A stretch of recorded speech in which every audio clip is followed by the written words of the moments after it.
제목, 풍랑을 두려워 말고 주님께 맡기자, 이러한 제목입니다. 언제나 우리 주님께서 여러분과 함께 하심을 믿으시고 주님과 늘 동행하는 그런 축복의 삶이 되시기를 먼저 축원합니다. 아멘, 아멘. 오늘 본문의 내용은요, 예수님과 제자들이 이제 함께 배를 타고 바다로 나가셨어요. 근데 거기서 풍랑을 만나서 배가 파손되기 직전에 있었습니다. 그래서 제자들이 이제 배에 물이 들어와서 제자들이 물을 막 이렇게 퍼내고 닷을 내리고 온갖 힘을 써보았지만 소용이 없었습니다. 그런 와중에 예수님은 그런 와중에도 배 밑에서 이제 주무시고 계셨고 결국 제자들은 주님을 깨웠죠. 주님 일어나세요. 우리가 지금 죽게 생겼습니다. 우리를 구원해 주세요라고 주님을 깨우셨고 주님은 이제 깨어나셔서 제자들을 오히려 책망하셨죠. 어찌하여 무서워하느냐? 믿음이 적은 자들아. 왜 두려워하느냐? 하고 꾸짖으시고 바다를 또 꾸짖으시고 잔잔하게 하셨습니다. 이게 오늘 본문의 내용입니다. 오늘 이 본문을 통하여서 우리는 풍랑이 왜 일어나는가? 풍랑이 왜 일어나는가? 또 풍랑 속에는 하나님의 어떤 의도가 숨겨져 있는가를 우리가 영적인 교훈을 우리가 보면서 여러분 풍랑이 일어날 때 두려워하지 말고 예수님께 모든 것을 맡김으로 응답받는 여러분 되시기를 축복합니다. 자, 먼저 본문을 통하여서 우리는 뭘 알아야 되냐면 우리가 믿음 생활 하는데도 불구하고 풍랑이 일어난다는 것을 우리는 알아야 한다는 것이죠. 오늘 23절 24절을 보니까 예수님께서 분명히 제자들과 함께 계셨습니다. 이건 뭐예요? 오늘날 우리로 말하면 우리가 신앙생활을 하고 있다는 거예요. 믿음 생활을 하고 있다는 것이죠. 그런데도 불구하고 풍랑이 있었다라는 것이죠.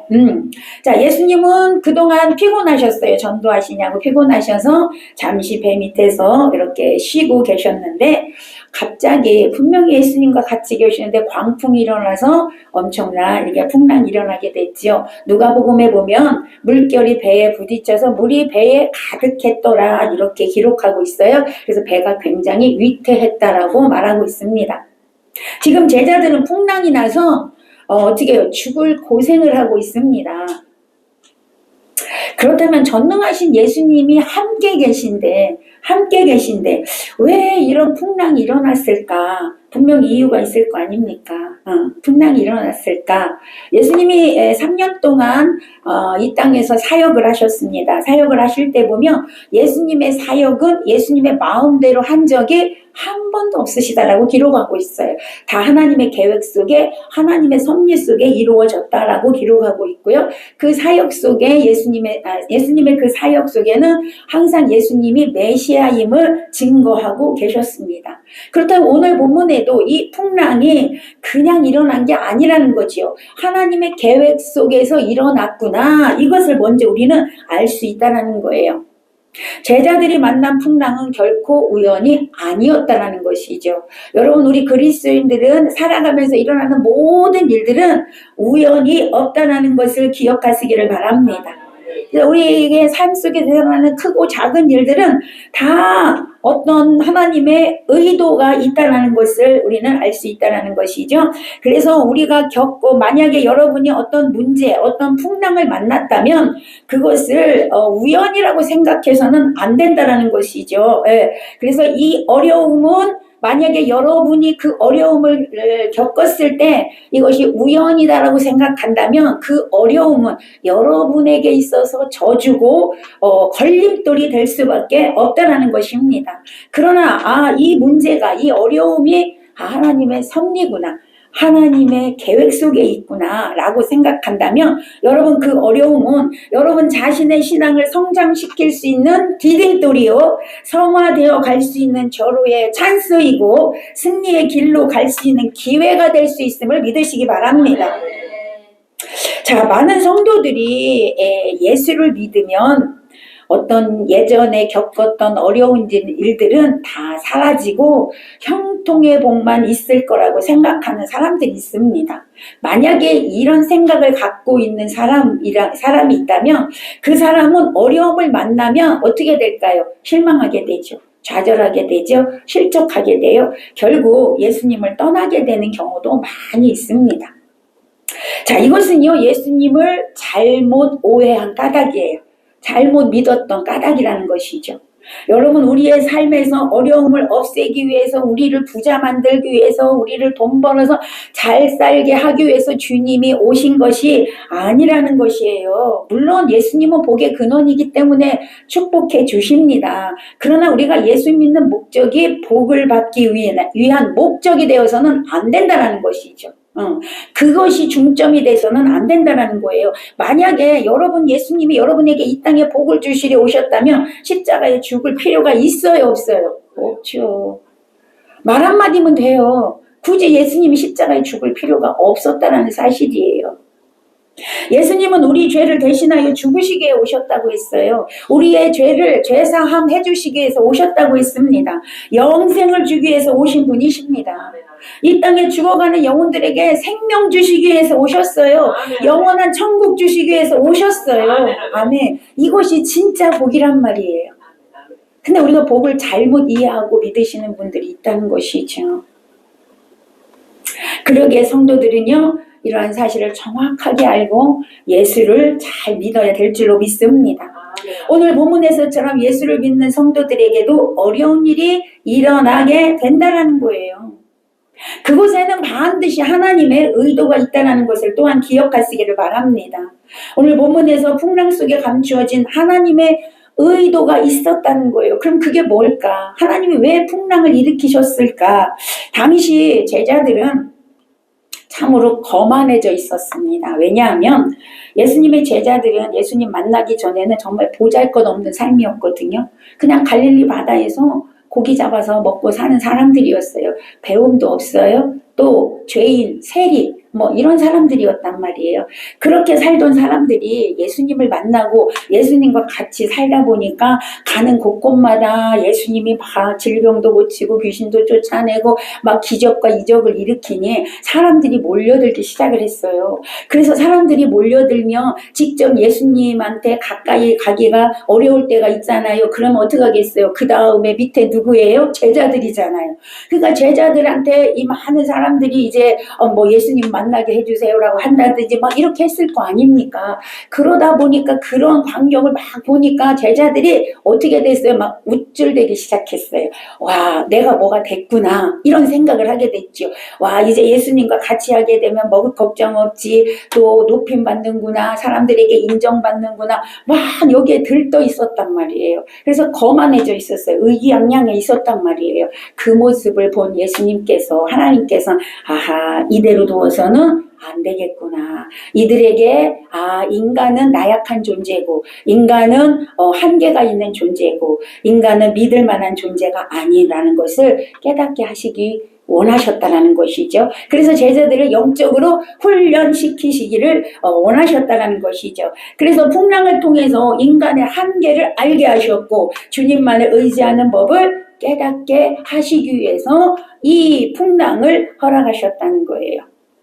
그래서 그 교만을 낮추시고 겸손해서 주님만 의지하게 하셨다라는 거기에 의도가 있었다라는 것이죠. 제자들은요, 입으로는 주여 주여 하면서 선생님 선생님 하면서 따라다녔지만 아직까지도 정말 주님을 메시아로 완전하게 섬기지 못했고, 주님을 따라다녔지만 아직도 내 마음속에는 주님께 다 맡기지 못하고 내가 뭔가를 해보려고 했고, 내 의지로 뭔가를 해보려고 하는 자기 중심의 수단과 방법을 사용해서 살아가려고 했던 그 마음이 아직도 많았다는 것입니다. 오늘 본문에서도 보면 제자들이요, 배에 물이 들어오자 빨리 주님을 찾은 게 아니에요. 사실은요, 배에 물이 들어오자 어떻게 했을 것 같습니까? 안 되겠다, 물을 퍼내자. 거기 있는 도구를 향해서 물을 막 퍼내봤을 겁니다. 갖가지 수단 방법을 다 써봤는데 안 되는 거예요. 그래서 더 이상 안 되니까 자신의 생각과 방법을 내려놓고 주님을 깨우기 시작했다라는 것이죠. 그때 여러분, 주님께서 일어나셔서 바다를 꾸짖으시사 바다가 잔잔해졌다라고 기록하고 있습니다. 그걸 통하여서 우리는 안 되는구나, 주님만이 하실 수 있구나 할렐루야. 주님의 능력이 필요하구나. 이걸 깨닫게 됐다는 거죠. 주님을 의지하는, 전적으로 의지하는 법을 이제 배우게 되었다는 것입니다. 이처럼 성도에게 다가오는 풍랑은 죽음과 멸망이 아니라는 것을 또한 여러분 기억하시기를 바랍니다. 그 풍랑이 훈련이었다는 거예요. 그 풍랑이 연단이라는 걸 깨달아야 된다는 것입니다. 나의 교만을 깨트리기 위함이었습니다. 내 생각을 깨트리기 위함이었습니다. 인간의 한계를 알게 하기 위함이었다는 것이죠. 이 풍랑은 나를 거룩한 신앙으로 성숙하게 하고요, 변화된 삶으로 이끄신다라는 거예요.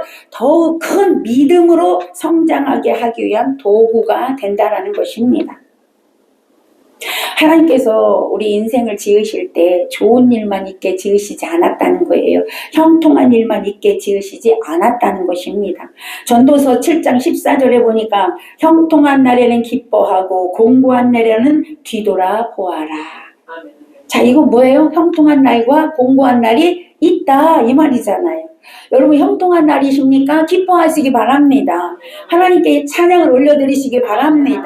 공고하십니까? 여러분의 신앙을 돌아보시기를 바랍니다. 여러분의 삶을 돌아보시기를 바랍니다. 내가 지금 어떤 삶을 살고 있는지 돌아보시라 그 말입니다.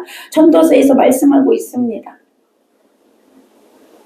이 풍랑이라는 환경을 통하여 나를 향한 하나님의 뜻이 무엇인가, 나를 향한 하나님의 섭리가 무엇인가를 여러분 깨달아야 될 줄로 믿습니다. 그래서 주 안에서 풍랑은 주 밖에서가 아니에요. 주 안에서의 풍랑은 실패가 아니라 승리로 가는 길입니다. 불행이 아니라 연단입니다. 연단 뒤에 정금같이 다듬어진 모습으로 나타나게 될 것을 믿으시기 바랍니다. 에레미야서 29장 11절에 보니까 너희를 향한 나의 생각을 내가 아나니 평안이요 재앙이 아니니라. 너희에게 미래와 희망을 주는 것이니라. 할렐루야. 우리에게 평안을 주고 미래를 주고 희망을 주기 위해서 지금 풍랑을 허락하셨다는 것을 믿으시기 바랍니다. 그러기에 풍랑이 온다면 더 주님께 매달리시기 바랍니다. 더 주님을 찾으시기 바랍니다. 주님을 의지하시기 바랍니다. 그래서 믿음으로 승리하시기를 축복합니다. 이제 그 풍랑으로 인하여서 여러분이 주님께 맡기시고 이제 주님과 함께하는 변화되는 삶으로 이제 바뀌어야 된다는 것이죠.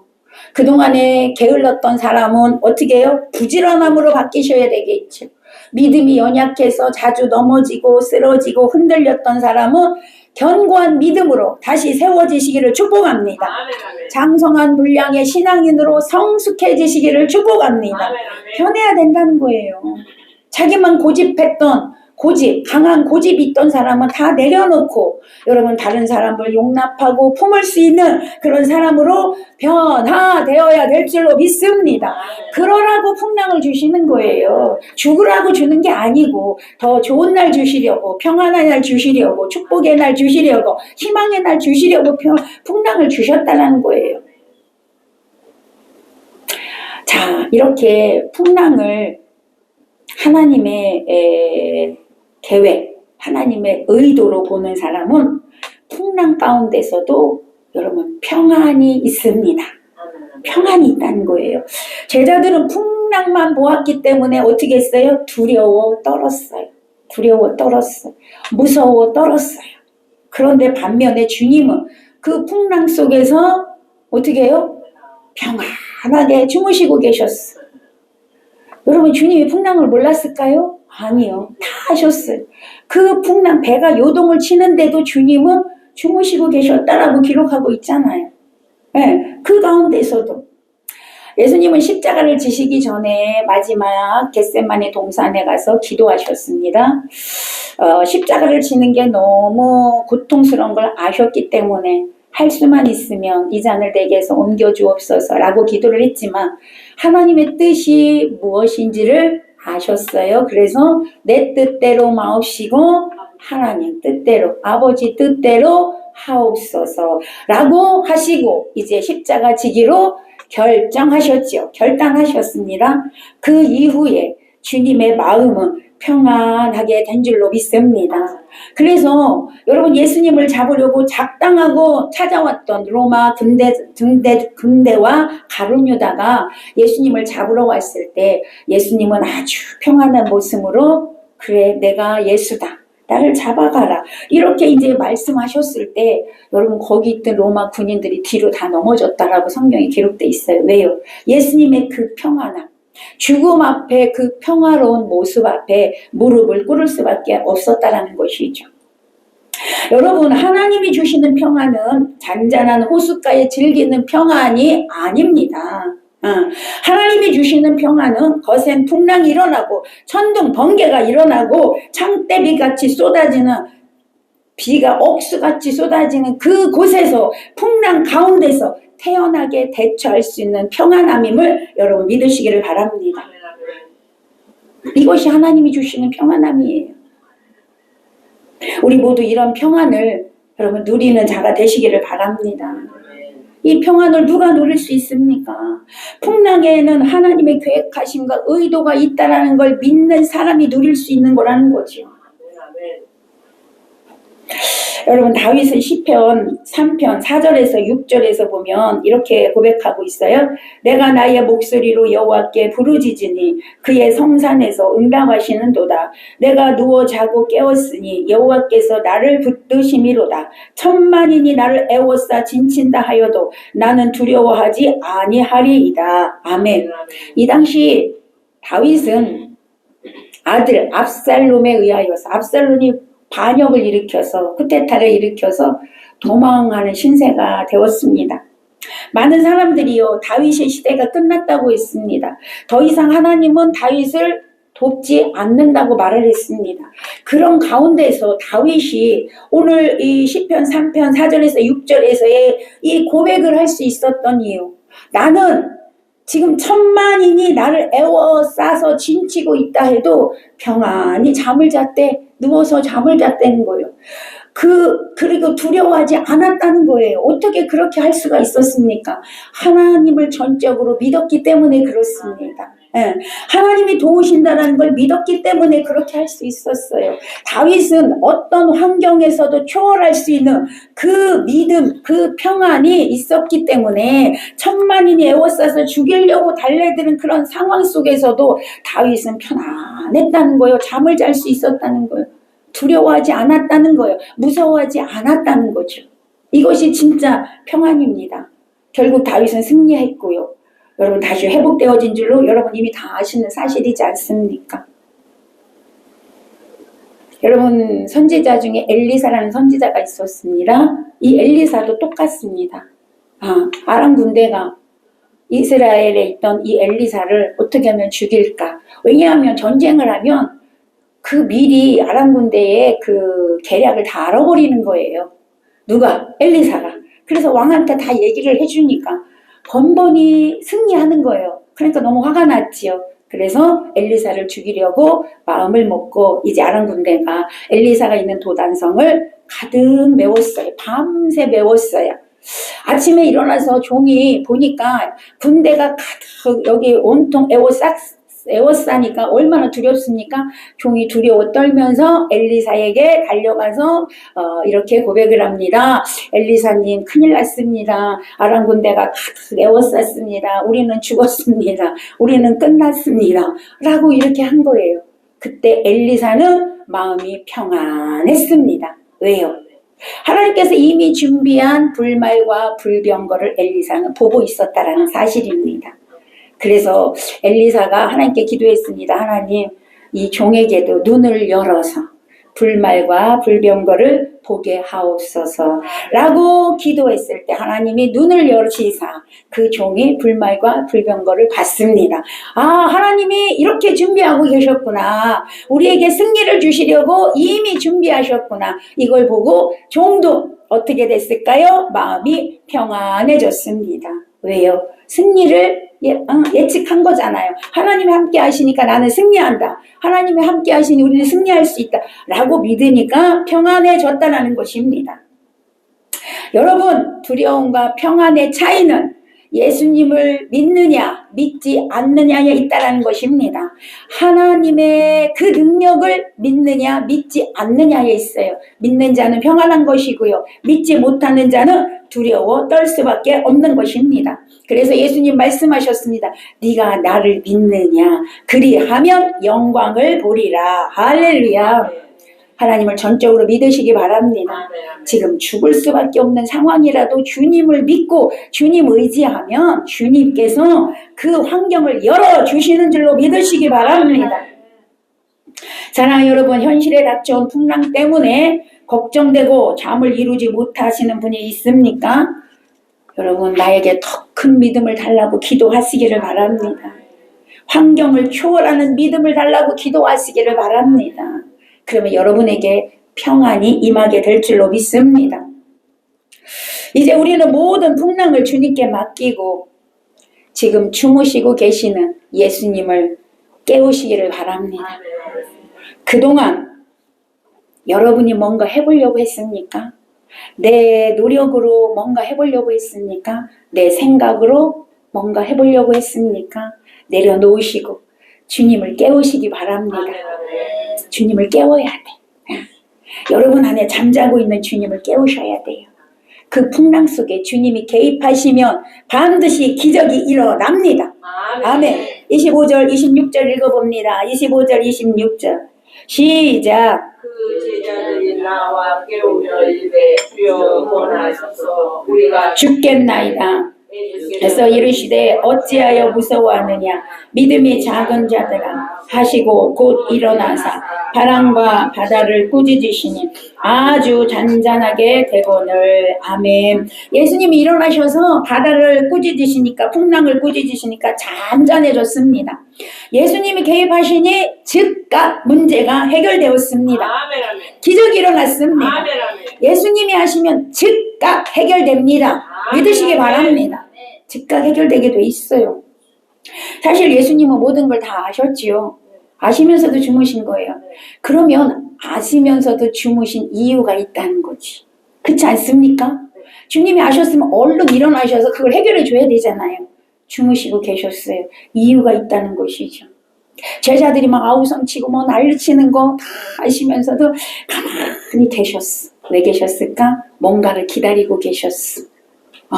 때를 기다리고 계셨단 말이에요. 때. 주님이 나타나야 할 때를 기다리고 계셨다는 거예요. 여러분, 그때가 언제냐? 제자들이 물을 막 퍼내고 노를 젓고 닻을 내리고 온갖 수단과 방법을 다 쓴 후에 이제는 안 되겠구나. 포기할 때입니다. 할렐루야. 주님을 깨울 수 있는 때가 언제냐? 여러분 것을 포기할 때 깨울 수 있어요. 아멘. 굉장히 중요합니다. 내 것이 포기될 때 주님을 깨울 수 있다는 거예요. 예수님은 그때를 기다리신 겁니다. 제자들이 옆에 예수님이 계신데도 예수님께 관심이 없어.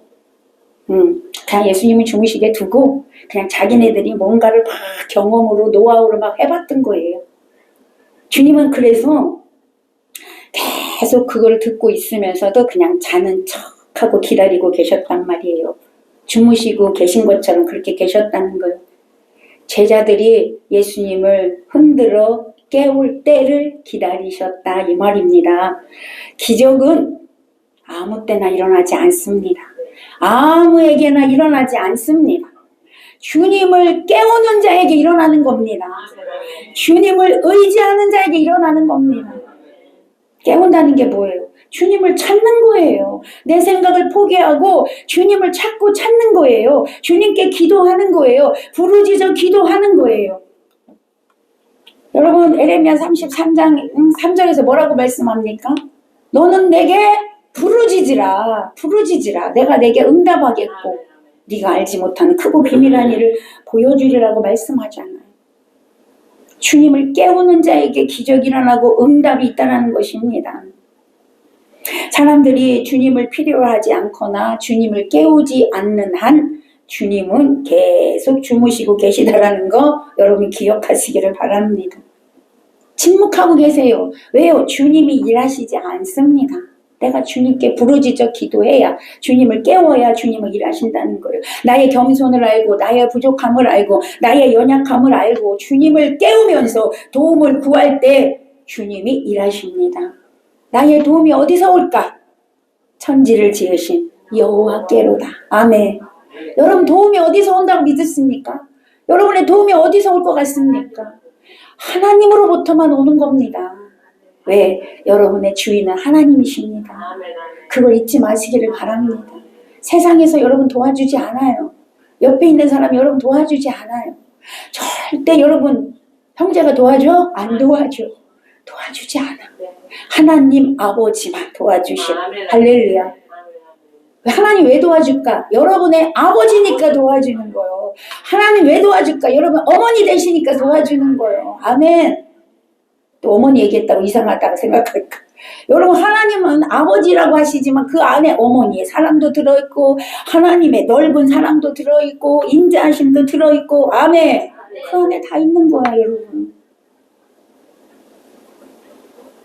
제가 아까 어제도 우리 목사님한테 그랬어요. 이렇게 좋은 아버지 하나님을 왜 사람들이 안 믿을까? 이렇게 좋은 우리 예수님을 왜 사람들이 외면할까?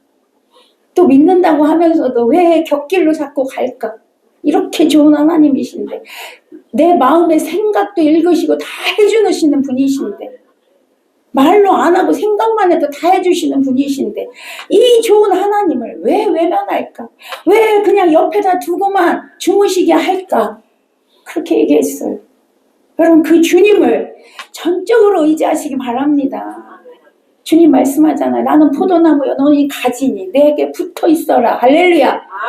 붙어 있어라. 그러면 네가 구하는 거 다 해줄게. 무엇이든지 구하라. 다 해줄게. 열매 많이 맺는 데잖아, 붙어 있으면. 근데 왜 안 붙어 있고 자꾸 옆으로만 가려고 할까? 왜 내 생각으로만 살려고 할까? 여러분, 그런 생각을 해봤어요.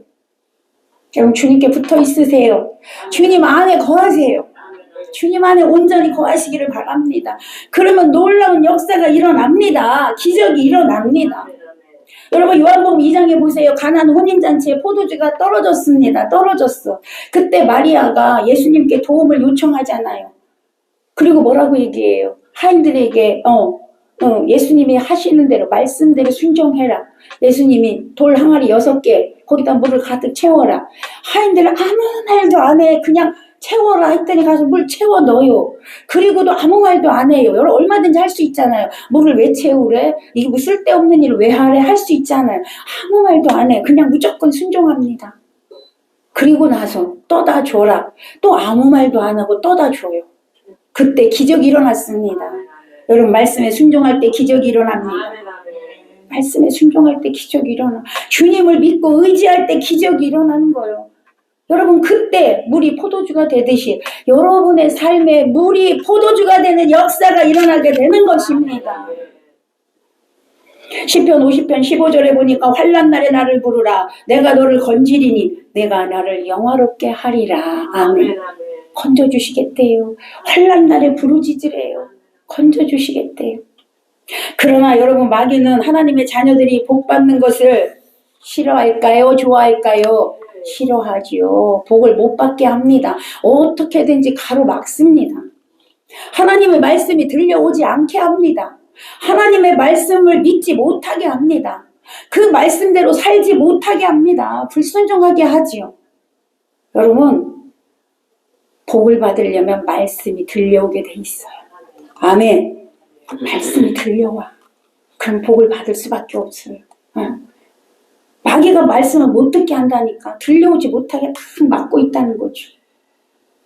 여러분, 길가밭에 떨어진 말씀을 어떻게 한대요? 사단이 다 먹어버린대잖아. 새가 와서 먹어버린대잖아. 그러나 옥토밭에는 말씀이 떨어질 때 심겨지잖아요. 결국엔 열매 맺잖아요. 여러분, 말씀이 들려올 때 여러분에게 옥토밭이 되는 거예요. 할렐루야. 신앙생활을 못하게 하죠. 하나님 뜻대로가 아니고 내 마음대로 하게 해요. 마귀 짓이에요. 그래서 뭐라 그래요? 내가 복음 이렇게 얘기하잖아. 내가 복음. 내가 복음.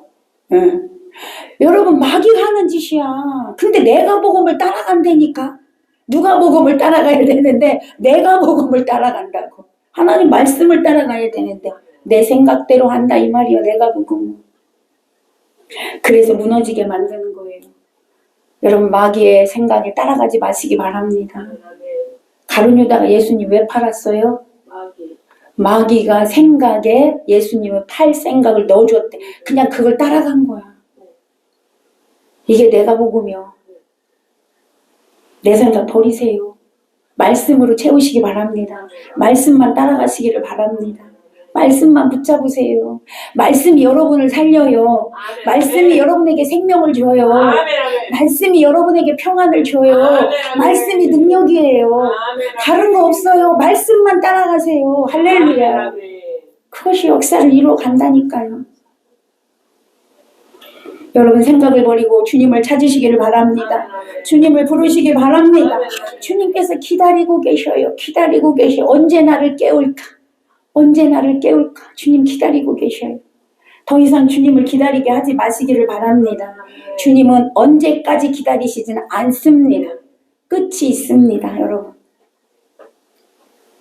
여러분이 겪고 있는 갖가지 문제로부터 오는 두려움을 믿음으로 여러분 해결하시기를 바랍니다.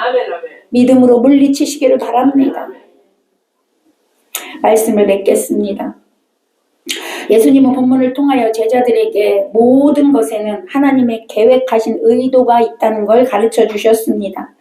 교만하지 말고 내 생각을 버리고 주님만을 찾아라. 주님만을 의지해라. 주님만을 믿어라 라고 오늘 본문에서 교훈해 주셨습니다. 그리고 세 번째는 예수님만이 메시아임을 또한 가르쳐 주셨습니다. 오늘 27절 한번 읽어볼까요? 27절 시작. 그 사람들이 놀랍게 여겨 이르되 이가 어떠한 사람이기에 바람과 바다도 순종하는가 하더라. 이 기적을 보고 제자들이 그냥 사람이 아니구나. 이분은 메시아구나 라고 마음에 생각했다는 것이죠. 예수님만이 메시아이심을 여러분 믿으시기 바랍니다. 예수님만이 여러분을 구원해 주실 분이라는 걸 여러분 믿으시기를 바랍니다. 그렇게 예수님만을 믿고 의지하고 나갈 때 주님이 말씀하시잖아요. 너희는 먼저 그의 나라와 의를 구하라. 그리하면 이 모든 것 더하여 주시리라. 할렐루야. 내 영혼이 잘된 같이 범사가 잘되고 강건하리라 말씀하시잖아요. 여러분 영혼이 잘 되는 일에 투자하시기 바랍니다. 애쓰시기 바랍니다. 그것을 위하여 주님을 찾고 찾으며 반드시 역사가 일어날 줄로 믿습니다. 여러분 믿음의 눈을 뜨시기를 바랍니다. 믿음의 눈을 떠서 주님이 준비하신 것을 보시기를 바랍니다. 불말과 불병거를 보시고 주님이 준비한 축복을 보시고 할렐루야. 그걸 바라볼 줄 알아야 돼. 믿음의 눈을 떠야 바라보지. 믿음의 눈을 뜨시기를 바랍니다. 주님의 일하심을 여러분 믿으시기를 바랍니다. 여러분 안에 계신 주님을 깨워서 이제 여러분의 갖가지 겪고 있는 문제들이 해결되시기를 축원합니다. 그 안에서 평안을 누리시기를 축원합니다. 여러분의 삶 속에 하나님과 동행되어져서 기쁘고 행복한 삶이 되시기를 예수님의 이름으로 간절히 축원합니다. 기도하겠습니다.